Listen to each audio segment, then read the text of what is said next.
নিয়ে সূরা হুমাযার সংক্ষিপ্ত তাফসীর। সূরা হুমাযা আয়াত সংখ্যা 9, রুকু সংখ্যা 1। আয়াত কতটি? আমার সাউন্ড বুঝেন নেই?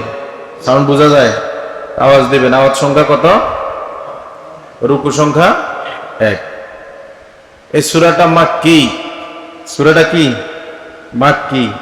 রাসূল সাল্লাল্লাহু আলাইহি ওয়াসাল্লামের নবুয়তের প্রথম যুগে, নবুয়তের প্রথমাংশে এই সূরাটি নাজিল হয়। কোন সময় নাজিল হয়? নবুয়তের প্রথম অংশে। এই সূরাতে হুমাযা নামকরণ করার কারণ, সূরার প্রথম আয়াতেই হুমাযা শব্দটি আছে, এজন্যই সূরার নাম হুমাযা। কেন নাজিল করলেন? কারণ কি? কারণ তৎকালীন সময়ের মানুষ সম্পদের লোভে লালায়িত হয়ে, দুনিয়ার লোভে মত্ত হয়ে পরকালকে ভুলে গেছে। এখন বাস্তবতার সাথে মিলান, এখনকার যুগের মানুষ সম্পদের পেছনে ছুটতে ছুটতে পরকালকে ভুলে গেছে কি যায় নাই?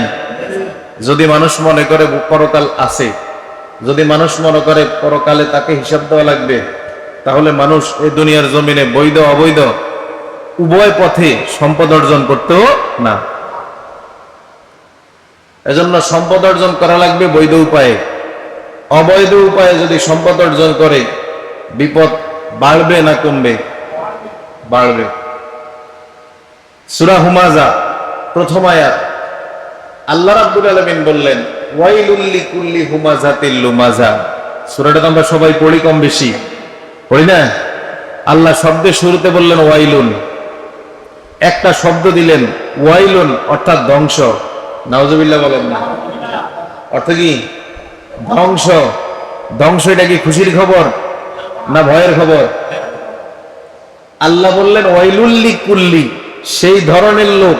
এখানে কুল্লুন মানে প্রত্যেক, সবাই, কেউ বাদ নাই। যারা এই কোয়ালিটির মধ্যে থাকবে এরা সবাই ধ্বংসের মধ্যে আছে বলে নাউজুবিল্লাহ। তাহলে আল্লাহ বললেন ওয়াইলুল লিকুল্লি। এই সূরার মধ্যে আল্লাহ 3 ক্যাটাগরির মানুষের কথা বলছেন। 1 নম্বরে হুমাযা, যারা মানুষকে সামনে ধিক্কার দেয়।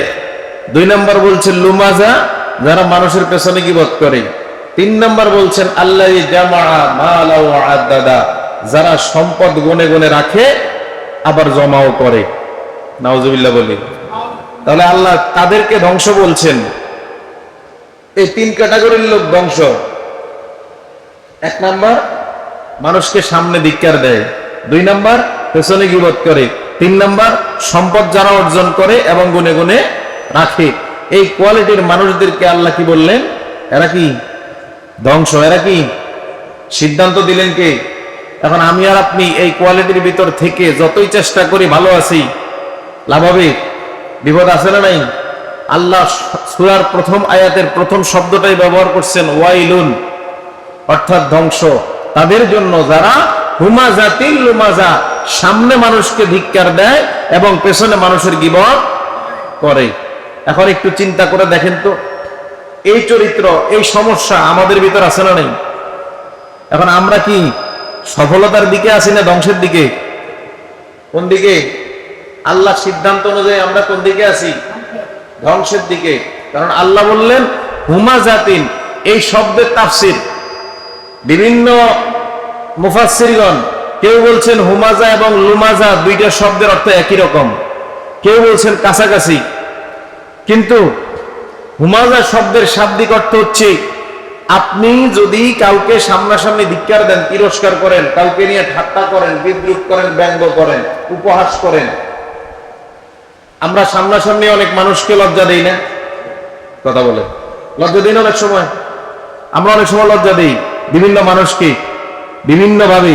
সে কি বুঝে, সে কি জানে, আমি ভালো জানি, আমি ভালো বুঝি। অনেক সময় সন্তান যদি বড় হয়, বাবা একটু বৃদ্ধ, সন্তান যুবক, কোনো কাজের জন্য বাড়ির মানুষ যদি তাকে ডাকে, বাবাকে ডাকে যে তোমার বাবার কাছে পরামর্শ চাই, সন্তান বলে বাবা কি বুঝে, আমার তো জিজ্ঞান। কি কথা কয়? বাবা কি জানে? বাবা এই ব্যাপারে কিছু জানে না, যা জিজ্ঞানোর আমারে জিজ্ঞাসা করেন তাহলে সে কি করছে, তার বাবাকে কি করছে, তিরস্কার করছে, বাবাকে কি করছে, বিদ্রুপ করছে না? বাবাকে সে মূল্যায়ন করে নাই। এরকম হাজারো উদাহরণ এই সমাজে আছে না নাই? আছে না নাই? আছে। এখন সামনাসামনি কেউ কাউকে লজ্জা দেওয়ার কোনো সুযোগ নাই। একটা লোক ভুল বলতেই পারে, একটা লোক অন্যায় করতেই পারে, এজন্য সামনাসামনি আমরা কাউকে, মানুষের সামনে কাউকে কি করি, অপমান যেন না করি। যদি তার ভুল হয় আমাদের উচিত কি, তাকে পার্সোনালি সংশোধন হওয়ার জন্য টিপস দেওয়া, নোট দেওয়া, তাকে বুঝিয়ে দেওয়া। কথা বলেন, ইমাম যদি ভুল করে মুসল্লি লোকমা দেয় কিনা? দেয় তো। ইমাম ভুল করলে মুসল্লি কি দেয়? কেমনে দেয়? কেমনে দেয়? আমাদের সমাজে কোনটা প্রচলিত? আল্লাহু আকবার বলে না? আমাদের সমাজে মুসল্লি আল্লাহু আকবার বলে, ইমামের ভুল কি সংশোধন করার জন্য সিগন্যাল দেয়। কিন্তু আসলে মূলত হাদিস কি বলে? হাদিস বলে যে আপনি পুরুষ যারা, তারা সুবহানাল্লাহ বলবে, আল্লাহু আকবার না, কি বলবে? সুবহানাল্লাহ বলবে। ইমাম ভুল করছে, পিছন থেকে বলবে সুবহানাল্লাহ।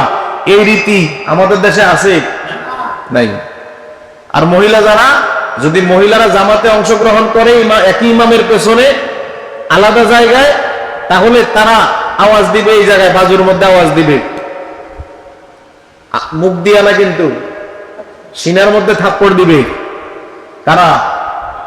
এখন ইমাম যদি ভুল করে, এটা হইল নামাজরত অবস্থায়, ইমামের কোনো কারণবশত কোনো আচার আচরণে যদি ভুল হয়, মুসল্লি তাকে পার্সোনালি কোন জায়গায়, কিন্তু সরাসরি সবার সামনে নয়। কথা বুঝলেন? কিন্তু এখন এটা একটা উদাহরণ দিলাম, হাজারো উদাহরণ এরকম আছে। কাউকে সামনাসামনি অপমান করার কোনো সুযোগ, আমরা কিন্তু এই কাজে পারদর্শী। সামনাসামনি যদি কাউকে অপমান করতে পারি, আমরা কিন্তু খুব তৃপ্তি পাই মনে মনে, যে আজকে ইচ্ছা মতো। কি কথা কয় না? হ্যাঁ, সুতরাং সাবধান, এটা করা যাবে না। এটা যদি করি, আল্লাহ নিজে বললেন ওয়াইলুল লিকুল্লি হুমাযা, আল্লাহ বললেন ধ্বংস তাদের জন্য যারা মানুষকে সামনাসামনি ধিক্কার দেয়। এরপরে বলছেন লুমাযা, যারা মানুষকে পেছনে কি করে, গীবত করে। এখন এই সমস্যা আমাদের মধ্যে কম না বেশি? খেয়াল করেন, আল্লাহ রাব্বুল আলামিন, হ্যাঁ, সালিশে বসলে সরাসরি অপমান করে, সরাসরি অপমান করার কোনো বৈধতা নাই। কিন্তু সংশোধনের ক্ষেত্রে সালিশ যদি দুই একটা কথা বলে, দুই একটাই যথেষ্ট, বেশি বলার দরকার নাই। কিন্তু আমরা তো বাঙালি, সুযোগ পাইলে কারোর ছাড়ি না। কি, যে কথাটা 10টা কথা না বলে 2টা কথাই যথেষ্ট, আমরা সেদিকে যাই না। ঠিক না? না বলাই ভালো। সংশোধনের নিয়তে বলবে, পাবলিকের সামনে বলার দরকার নাই। সালিশ 4 জন আছে, 4 জন তাকে, 4 জন নিয়েই তাকে বসলো, 4 জনে তাকে পরামর্শ দিল, তোমার এই কাজগুলো রং। কি আমরা কি সেটা আছি? নাই। আচ্ছা, এবার দেখেন, আল্লাহ রাসূল সাল্লাল্লাহু আলাইহি ওয়াসাল্লাম গীবতের ব্যাপারে সতর্ক করছেন না? আল গীবাতু আশাদ্দু মিনাজ জিনা, জিনার চেয়েও ভয়ঙ্কর হচ্ছে গীবত। গীবত কোনটা? আমার পেছনে কারো কাছে যদি কোনো বদনাম করেন, এটার নাম কি? আপনার পেছনে অন্য কেউ যদি কোনো বদনাম করে, এটার নাম কি? তবে সংশোধনের নিয়তে আমি ভুল করছি, এটা আরেকজনকে বলবেন। কেন? তাকে বলবেন, আপনি সরাসরি হুজুরকে গিয়ে বলেন, ইমামকে গিয়ে বলেন, তারা এই এই জায়গায় সমস্যা। কথা বুঝেন? সংশোধনের নিয়তে আরেকজনকে বলবেন, এটা গীবত না। কিন্তু যদি আরেকজনের কাছে প্রচার করলেন, ভাই কারো কাছে বইল না, সে আবার আরেকজনের কাছে প্রচার করে বললো, ভাই কারো কাছে বইল না, সেও আরেকজনের কাছে প্রচার করে বললো কি, এটা কারো কাছে বলা যাবে না। আসলে কি কথাটা কি, আমানত ছিল না খেয়ানত হয়ে গেছে? কি, আমরা যে কথার একটু গুরুত্ব বেশি দিই, এটা প্রচার আরো বেশি হয়, হয় না? তা আল্লাহ রাসূল সাল্লাল্লাহু আলাইহি ওয়াসাল্লাম বললেন, আল গীবাতু আশাদ্দু মিনাজ জিনা, জিনার চেয়েও খারাপ, ভয়াবহ কি? গীবত। ভয়াবহ কি? গীবত।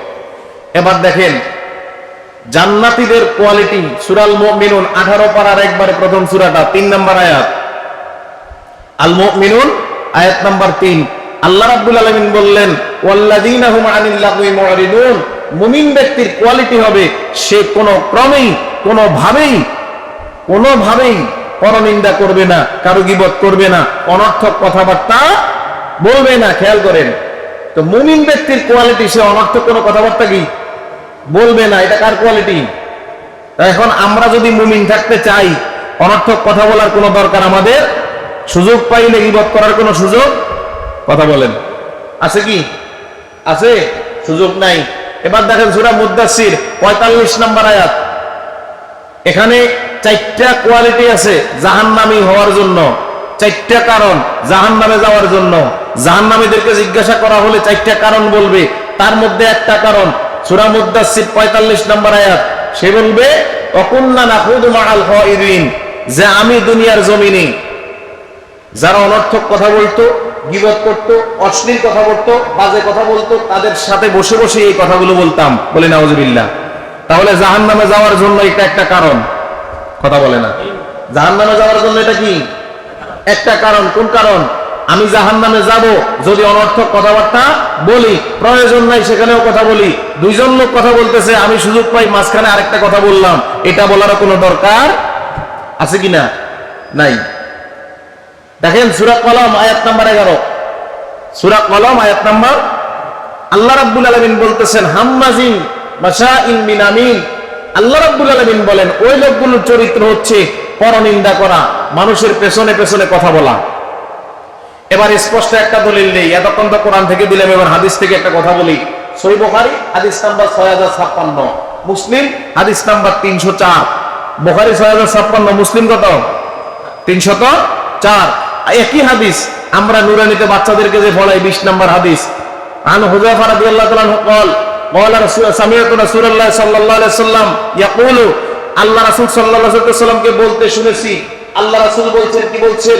লা ইয়াদখুলুল জান্নাতা কাত্তাতুন, যেই ব্যক্তি পরনিন্দা করে, কারো গীবত করে, ওই ব্যক্তি কখনো জান্নাতে প্রবেশ করবে না। নাউজুবিল্লাহ। এলাকায় নাই? এই আমার কথা বুঝেন না? বুঝেন না? কি বলছে আল্লাহ রাসূল? আল্লাহ রাসূল বলছে যেই ব্যক্তি পরনিন্দা করে, যেই ব্যক্তি গীবত করে, কারো পেছনে কারো সমালোচনা করে, পাবলিশ করে, প্রচার করে, আল্লাহ রাসূল স্পষ্ট বললেন সে জান্নাতে প্রবেশ করবে না। এখন খেয়াল করেন, নামাজও পড়ি, রোজাও রাখি, হজও করি, যাকাতও দেই, দান খয়রাতও কম করি না, তাসবিহ তাহলিল কম করি না, সবই আমার ঠিক আছে, সাথে গীবতও আছে। আপনাদের কাছে আমার প্রশ্ন, এই হাদিসের আলোকে জান্নাতে যাবেন? কথা বলেন, জান্নাতে যাবেন? সবই ঠিক আছে, আবার গীবতও আছে, এখন কি জান্নাতে যাবেন? সুযোগ আছে? কারণ কি? কারণ আল্লাহ রাসূল স্পষ্ট বলছে ওই ব্যক্তি জান্নাতে যাওয়ার কোনো সুযোগ নাই। এখন জান্নাতে যেহেতু যাওয়ার সুযোগ নাই, তাহলে যাবো তো এক জায়গায়, জায়গাটার নাম কি? কি নাম? জাহান্নাম। তাহলে আমরা কোন কথায় ছিলাম? সূরা হুমাযা প্রথম 1 নম্বর আয়াতের সংক্ষিপ্ত তাফসীর, যেহেতু জুমার আলোচনার জন্য সংক্ষিপ্ত তাফসীর। আল্লাহ রাব্বুল আলামিন বললেন ওয়াইলুল লিকুল্লি হুমাযাতিল লুমাযা, ধ্বংস তাদের জন্য যারা সামনে এবং পেছনে কি করে? গীবত করে। মানুষকে সামনে ঠাট্টা করে, পেছনে গীবত করে। তাহলে বোঝা গেল চগলখোর। আমরা সমাজে একটা কথা বলি না, চগলখোর কাকে বলে? চগলখোর মানেই হচ্ছে যে গীবত করে, এক জায়গার কথা আরেক জায়গায় লাগায়, এটাকে আমরা হয়তো চগলখোর বলি, কিন্তু আসলে বলে তো যে আরেকজনের পেছনে কথা বলে, সমালোচনা করে, ওই ব্যক্তি চগলখোর। নাউজুবিল্লাহ বলি। পরের আয়াতে আল্লাহ রাব্বুল আলামিন বললেন আল্লাযী জামাআ মালা ওয়া আদ্দাদা। আমরা এই আয়াতটা যখন তেলাওয়াত করি সবাই, তখন আমরা কি পড়ি? সবাই একবার বলেন তো, এই আমরা এই আয়াতটা যখন আমরা পড়ি কি পড়ি একটু বলেন? আল্লাযী জামাআ মালা ওয়া আদ্দাদা। এভাবে পড়ি না আমরা সবাই? এভাবে পড়ি, কিন্তু আসলে আমরা ভুল পড়ি। আমরা কি পড়ি? আমরা কিভাবে পড়তে হবে খেয়াল করেন। আল্লাহ রাব্বুল আলামিন বললেন আল্লাযী জামাআ মালা ওয়া আদ্দাদা। বলেন তো একবার, আমি যেভাবে পড়ছি। আলাদা আলাদা শব্দ। আল্লাযী জামাআ মালা ওয়া আদ্দাদা, অর্থাৎ জামা এক শব্দ, মালা আরেক শব্দ, একসাথে পড়ার সুযোগ পড়লেই ভুল হবে, নামাজ হবে না। আল্লাযী জামাআ মালা ওয়া আদ্দাদা। আল্লাহ রাব্বুল আলামিন বললেন সেই ব্যক্তির আরেকটা কোয়ালিটি, আল্লাযী জামাআ মালা, সেই ব্যক্তি সম্পদকে কি করে? জমা করে। সম্পদ কি করে? জমা করে। ওয়ালাদ দাদা, গনেই না শুধু, আবার গুনে গুনেও রাখে। জমা করেই না শুধু, আবার কি করে? মনে করেন আপনার কাছে 99,000 আছে। কত? 99,000 আছে। কেউ যদি আপনার কাছে আসে 1,000 টাকা হাওলাতের জন্য, আপনার কাছে, আপনি দিবেন না।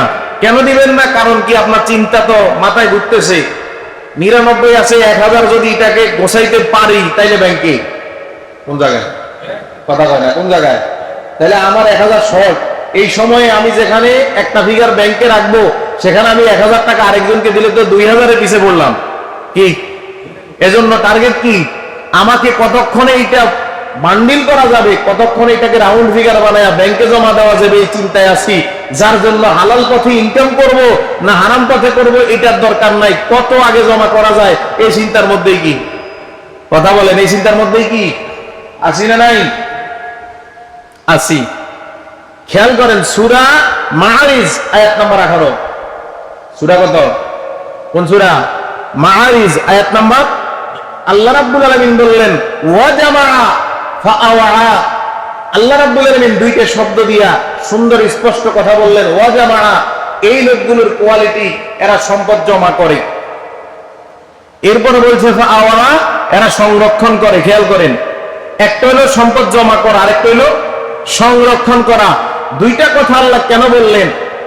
আপনারা হয়তো মনে করবেন সম্পদ জমা করা সংরক্ষণ করা তো একই কথা। না, বিষয়টা এরকম না। আমি আর আপনি টাকা জমাইলাম, জমানোর পরে এখন মনে করেন আপনার কাছে 1 লক্ষ টাকা আছে, ঘরে আপনি এটাকে যে কোনো জায়গায় ওপেন রেখে চলে আসলেন, এখানে এটা কি সংরক্ষণ হইল?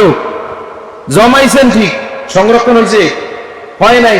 যতক্ষণ পর্যন্ত এটাকে নিরাপদ স্থানে না রাখবেন ততক্ষণ পর্যন্ত কি সংরক্ষণ করা হয় নাই? হয়েছে? হয় নাই।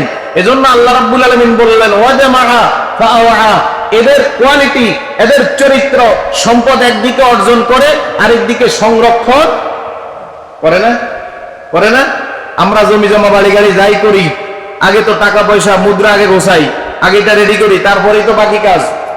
কি কথা বলেন? তারপরে কি বাকি কাজ, ঠিক না? তাহলে বোঝা যায় কি আমি আর আপনি এই দুনিয়ার জমিনে যে সম্পদের পেছনে ছুটতেছি আসলে খামাখা কোনো লাভ। কারণ কি আল্লাহ সূরার শুরুতে বলছেন ওয়াইলুন শব্দটা ব্যবহার করে কি বুঝাইলেন? যে ব্যক্তি সম্পদ গুনবে, আবার জমাও রাখবে, গুনেও রাখবে, সংরক্ষণ করবে, ওই ব্যক্তির জন্য ধ্বংস আছে না নাই? আছে না নাই? এখন আমরা কি করি? আল্লাহর কাছে শুধু প্রার্থনা করি আল্লাহ সম্পদশালী বানাও, কিন্তু ঈমানের সম্পদে আমাদেরকে বলিয়ান করো, এটা আমরা আল্লাহর কাছে চাই না। দুনিয়ার সম্পদ নিয়ে সবাই ব্যস্ত। যার অঢেল সম্পত্তি আছে সেও দুনিয়ায় বিচরণ করে, চলাফেরা করে, খাওয়া দাওয়া করে, ঘুমায়। যার সম্পত্তি কম সেও কি চলাফেরা করতেছে না? কোনো অসুবিধা আছে? হয়তো একটু হতাশ, একটু আফসোস করে আমার চাহিদা মাফিক সম্পদ নাই, এজন্য ভালোভাবে চলতে পারতেছি না। কিন্তু এই ছাড়া আর কিছু আছে? আর কিছুই নাই। আল্লাহ রাব্বুল আলামিন বললেন সূরা আদিয়াত আয়াত নাম্বার 6 থেকে 9। সূরা আদিয়াত আয়াত 6 থেকে 9, ইন্নাল ইনসানা লিরাব্বিহি লাকানুদ। আল্লাহ স্পষ্ট বললেন নিশ্চয়ই মানুষ তার রবের প্রতি অকৃতজ্ঞ। কে বলছেন কথাটা? কে বলছেন? আমি কি আমার কথা বলতেছি? কি ঘুমে আছেন? আওয়াজ দেন না কেন? আওয়াজ দিবেন তো। আল্লাহ কি বলতেছেন? আল্লাহ রাব্বুল আলামিন বলতেছেন ইন্নাল ইনসানা লিরাব্বিহি লাকানুদ, নিশ্চয়ই মানুষ তার রবের প্রতি অকৃতজ্ঞ। পরের আয়াতে আল্লাহ বলেন ওয়া ইন্নাহু আলা যালিকা লাশাহিদ, এটার জন্য অন্য কাউকে সাক্ষী রাখার দরকার নাই, সে নিজেই যথেষ্ট। কি বলছে আল্লাহ? আমি নিজেই আমার সাক্ষী, আপনি নিজেই আপনার সাক্ষী। কারণ আমি যে আমার রবের প্রতি অকৃতজ্ঞ, এর জন্য অন্য কাউকে সাক্ষী বানানোর দরকার নাই। আমি নিজেই কি আমার রবের প্রতি অকৃতজ্ঞ, এই ব্যাপার আমি নিজেই আমার নিজের সাক্ষী। ওয়া ইন্নাহু লিহুব্বিল খায়রি লাশাদীদ, আল্লাহ রাব্বুল আলামিন স্পষ্ট বললেন। কারণ কি? কারণ মানুষ সম্পদের মায়ায় মত্ত, সম্পদের ভালোবাসায় মত্ত, সম্পদ অর্জনে মত্ত। বলি নাউজুবিল্লাহ। কারণ মানুষ আল্লাহ পাঠাইছে আল্লাহর ইবাদত করার জন্য, মানুষ আছে সম্পদ অর্জন করার জন্য। তাইলে পাঠাইলো এক কাজে, আমরা করি আরেক কাজ, তাহলে আমাদের বিপদ আছে না নেই? আছে না নাই? এজন্য আল্লাহ বলছেন সে নিজেই সাক্ষী, কারণ সে নিজে সম্পদের পেছনে ছুটতেছে। এজন্য একটু মিসকল অ্যালার্ট দিলেন আল্লাহ রাব্বুল আলামিন, বললেন আফালা ইয়ালামু ইযা বু'সিরা মা ফিল কুবুর, বান্দা তুমি কি জানো না আমি আল্লাহ রাব্বুল আলামিন তোমাকে একদিন কবরে উঠাবো? সম্পদ যে অর্জন করতেছো তুমি নিজেই তো সাক্ষী, আমি আল্লাহ যে কাজে পাঠাইছি এটা করো না, সুতরাং সাবধান। আমি আল্লাহ রাব্বুল আলামিন একদিন তোমাকে অবশ্যই অবশ্যই এগুলোর হিসাব নেওয়ার জন্য তোমাকে কবর একদিন দাঁড় করাবো। আল্লাহ রাব্বুল আলামিন সূরা হুমাযার 3 নম্বর আয়াতে বললেন, কি বললেন? আল্লাযী জামাআ মালাহু ওয়া আদ্দাদা, এরপরে বললেন কি? ইয়াহসাবু আন্না মালাহু আখলাদা, সে মনে করে তার এই সম্পদ চিরস্থায়ী। সে কি মনে করে? তার এই সম্পদ চিরস্থায়ী। আসলে কি কারো সম্পদ চিরস্থায়ী? আসলে কারো সম্পদ চিরস্থায়ী?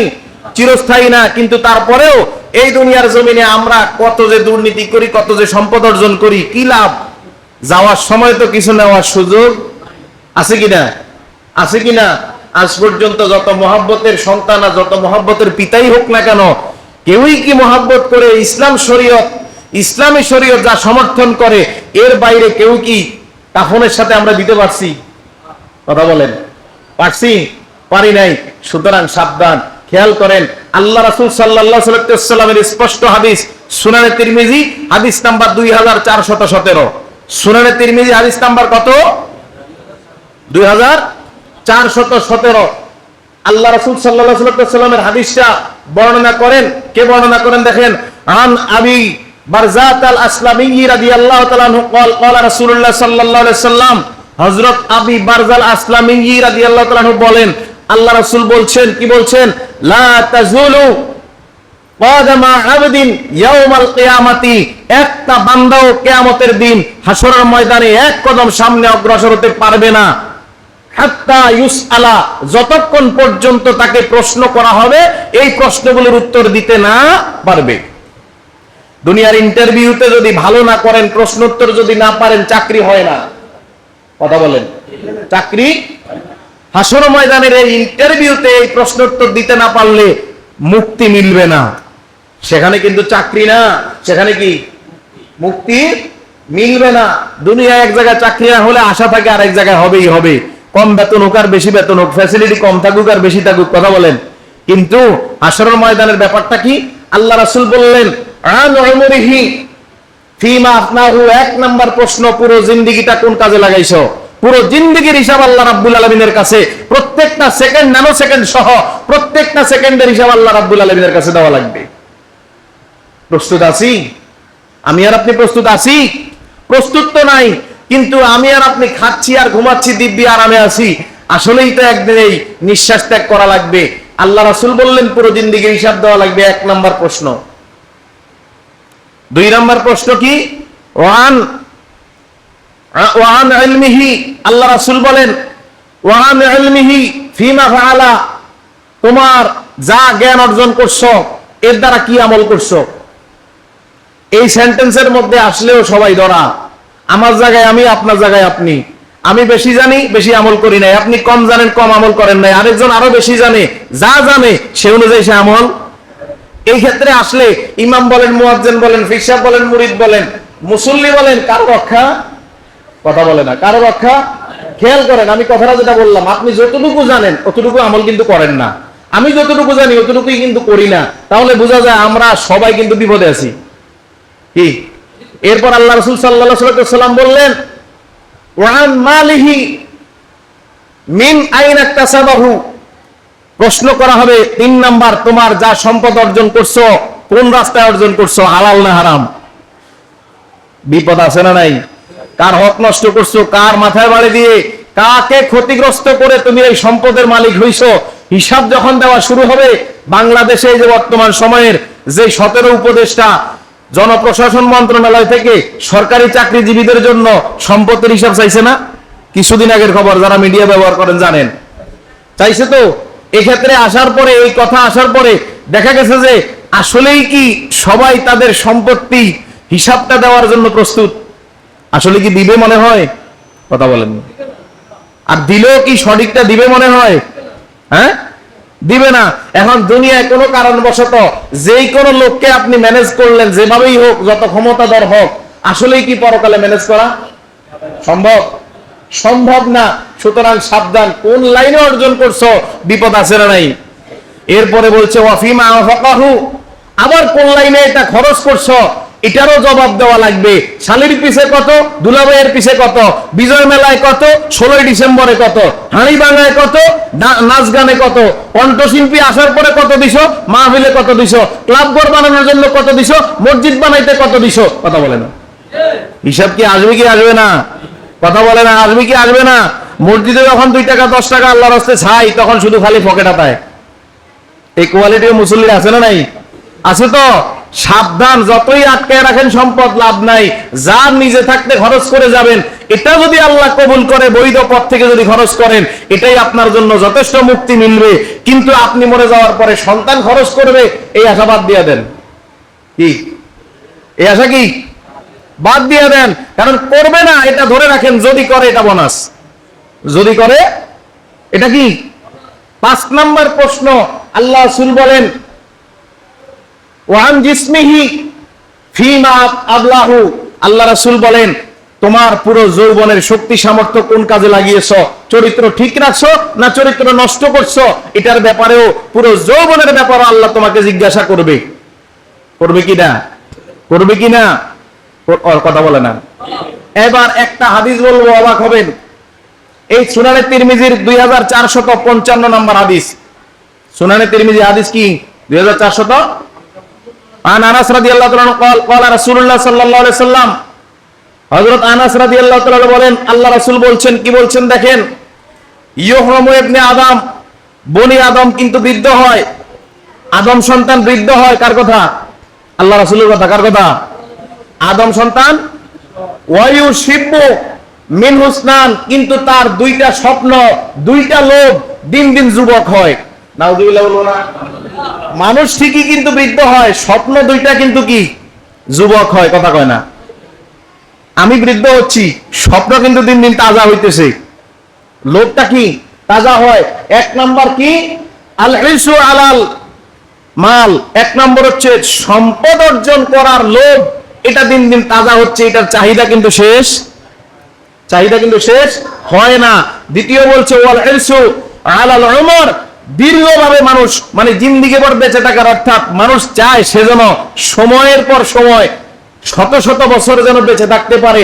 এই লোকটাও মানুষের ভিতরে, সে কিন্তু বৃদ্ধ হয়ে যাচ্ছে, কিন্তু 2টা চাহিদা, সম্পদ অর্জন, আরেকটা কি মাত্র বললাম বেঁচে থাকা। বেঁচে থাকার জন্য তার স্বপ্ন কিন্তু, তার লোভ কিন্তু আছেই, এটা কমে না। এবার দেখেন 4 নম্বর আয়াতে আল্লাহ রাব্বুল আলামিন কি বললেন? ইয়াহসাবু আন্নামা লাহু আখলাদা। 3 নম্বর আয়াত, পরের আয়াত কি? হ্যাঁ, কাল্লা লা ইউমবাযান্না ফিল। আল্লাহ বললেন কাল্লা শব্দের অর্থ কখনো নয়। মানুষ যেটা চিন্তা করে, আল্লাহ বলেন এটা কখনো পূরণ হবে না। কাল্লা লা ইউমবাযান্না ফিল হুতামা, আমি আল্লাহ রাব্বুল আলামিন এমন জাহান্নামে তাকে নিক্ষেপ করব, যেখানে তাকে চূর্ণ বিচূর্ণ করা হয়। পিটা হবে না, শুধু গুঁড়া গুঁড়া করা হবে। কথা বলেন, কি করা হবে? কাল্লা লা ইউমবাযান্না ফিল হুতামা, সেখানে চূর্ণ বিচূর্ণ করা হবে। আল্লাহ প্রশ্ন করলেন নবীকে, ওমা আদরাকা মাল হুতামা, নবী আপনি জানেন কি হুতামাটা কি? কে বলছে? আল্লাহ প্রশ্ন করতেছেন। এই জায়গায় আমরা তেলাওয়াতে ভুল করি। আমরা বলি পবিত্র কোরআনে যত জায়গায় আছে ওমা আদরা, এরপরে ওমা আদরাকা মা, এই জায়গার মধ্যে আমরা তেলাওয়াত যখন করি ওমা আদরা কামাল। কি কথা কয় না? ওমা আদরা কামাল হুতামা। আসলে আমি ভুল করলাম, শব্দটা খেয়াল করেন। ওমা আদরাকা মাল হুতামা, ওমা আদরাকা, ওয়াকফ করা যাবে না, দম ফালানো যাবে না, তবে দমকে মানে সাউন্ডটাকে আপনি একটু নিস্তব্ধ রাখবেন। ওমা আদরাকা মাল হুতামা, নবী আপনি জানেন কি হুতামাটা কি? নারুল্লাহ। আল্লাহ বললেন 1 নাম্বার কথা হচ্ছে এটা আল্লাহর আগুন। কার? কার আগুন? পবিত্র কোরআনে জাহান্নাম নিয়ে আল্লাহ রাব্বুল আলামিন যতগুলো কথা বলছেন, কোথাও জাহান্নামের আগুনকে আল্লাহর আগুন বলেন নাই, শুধু এই জায়গার মধ্যে বলছেন এটা আল্লাহর আগুন। তার মানে এটা স্পেশালাইজড ভাবে তৈরি করা, এটা তাদেরকে দেয়া হবে যাদের প্রতি আল্লাহ রাব্বুল আলামিন সবচেয়ে বেশি ক্ষিপ্ত। নাউযুবিল্লাহ। তো আসতে কি বলছে আল্লাহ রাব্বুল আলামিন? নারুল্লাহ, এটা আল্লাহর আগুন। তার মানে কি বান্দাকে ভয় করার জন্য বলছে না আনন্দ পাওয়ার জন্য বলছে? এরপরে বলছে মুকাদা। এই মুকাদা শব্দের অর্থ হচ্ছে প্রজ্বলিত আগুন। কেমন আগুন? কেমন আগুন? প্রজ্বলিত আগুন অত্যন্ত তাবদাজ এখানের মধ্যে থাকবে। সময়ের অভাবে হাদিসটা বললাম না। জাহান্নামের আগুনের 70 ভাগের 1 ভাগ এই দুনিয়ার আগুনটা। এটা তিরমিজি শরীফের 2590 নম্বর হাদিস। জাহান্নামের আগুনের কয় ভাগ? 70 ভাগের 1 ভাগ এই দুনিয়ার আগুন। সুতরাং সাবধান, বিপদ আছে না নাই? আছে না নাই? পরের অংশ একবারে শেষের আয়াতে আল্লাহ রাব্বুল আলামিন বললেন ফি আমাদিম মুমাদ্দাদা। তার আগের আয়াতে আল্লাহ বলছেন ইন্নাহা আলাইহিম মুসাদা, যে আমি আল্লাহ রাব্বুল আলামিন ওই জাহান্নামের মধ্যে চূর্ণ বিচূর্ণকারী অংশের মধ্যে তোমাকে রেখে ঢাকনা দিয়ে দেব। কি দেব? ঢাকনা দিয়ে দেব। তুমি সেখান থেকে উঠে যাইতে চাইবা, উঠার জন্য বেহুশ হয়ে যাবা, কিন্তু উঠতে পারবা না। কারণ কি? ফি আমাদিম মুমাদ্দাদা। এই আয়াতের তাফসীর মুফাসসিরগণ বিভিন্ন রকম করছেন। কেউ বলছেন তাকে সেখানে আটকে রাখা হবে, কেউ বলছেন তাকে সেখানে ওই যে আমাদিন মানে খুঁটি, জাহান্নামে এরকম খুঁটি থাকবে, খুঁটির সাথে তাকে বেঁধে রাখা হবে। বেঁধে রাখার কারণে সে উঠতে পারবে না। এখন বলেন, বেঁধে না রাখলেও কি উঠা সম্ভব? সম্ভব না। কিন্তু বেঁধে রাখলেও সে উঠতে পারবে না, তার মানে তাকে বেঁধে রাখা হবে। এটা আল্লাহ বোঝাতে চাচ্ছেন, বান্দা শাস্তিটা এত সহজ কথা বলে না। দুনিয়ার আদালতে যদি কেউ কাউকে বলে একটা লোককে রিমান্ডে নিয়েছে 7 দিনের, এটা মিডিয়া প্রকাশ পাইলো, আসলে ভিতরে ভিতরে তারা রিমান্ড দেয় নাই, তারা বাসার খাবার খাওয়াইছে, এটা জানে 2-4 জন। কথা কথা মিডিয়া দেশবাসী জানে কি তারে প্রচুর শাস্তি দিতেছে, কিন্তু আসলে ভিতরে ভিতরে কি তারে সেবা দিতেছে। কথা বলে না। এটা দুনিয়ায় সম্ভব, অসম্ভব কিছু না। কিন্তু পরকালে কি সম্ভব? কথা বলে না। পরকালে কি সম্ভব? সম্ভব না। সুতরাং সাবধান। আল্লাহ রাব্বুল আলামিন সূরা হুমাযার এই সংক্ষিপ্ত তাফসীর থেকে আমাদেরকে আমল করার তৌফিক দেখ বলে আমিন। গীবত করা, সম্পদ অর্জন করা, অন্যায় ভাবে সম্পদ অর্জন করা, সম্পদের প্রতি লোভ, এটা সংবরণ করার, এটা হজম করার ক্ষমতা আল্লাহ আমাদের প্রত্যেককে দেয় বলে আমিন।